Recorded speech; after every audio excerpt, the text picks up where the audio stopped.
Hello everyone, welcome to my another mini blog. তো আজকে আমার শ্বশুর গেছিলো একটা রান্নার কাজে, তো সেখান থেকেই নাড়ু প্রসাদগুলো আমাকে এনে দিয়েছিল।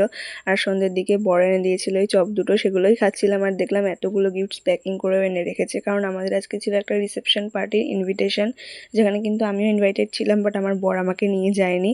তোর বন্ধুদের সাথেই যাবে, তো ক্লাবের তরফ থেকে এতগুলো গিফট প্যাকিং করে এনে আমাদের ঘরেই রেখেছিল। আর আমাকে যেহেতু নিয়ে যাচ্ছে না, তো অনেকদিন ধরে আমার রুটি আর তরকা খাওয়ার ক্রেভিংস হচ্ছিলো, তো সেটাই আমাকে এনে দিয়েছিল। আর এতটাই কোয়ান্টিটি ছিল যে আমি একা খেতেও পারিনি, দুটো রুটি খেয়েই তো আমার পেট ভরে গিয়েছিলো। দেন পরের দিন আমাদের বাড়ি এসেছিল বাবা, আর আমার জন্য এনেছিল এতগুলো মুসম্বি লেবু আর এই ছানার জিলিপি, যেটা কিন্তু ভীষণ সফট খেতে ছিল। আর আমার তো দারুণ লাগে খেতে, কার কার এটা ভালো লাগে কমেন্ট করে জানিও।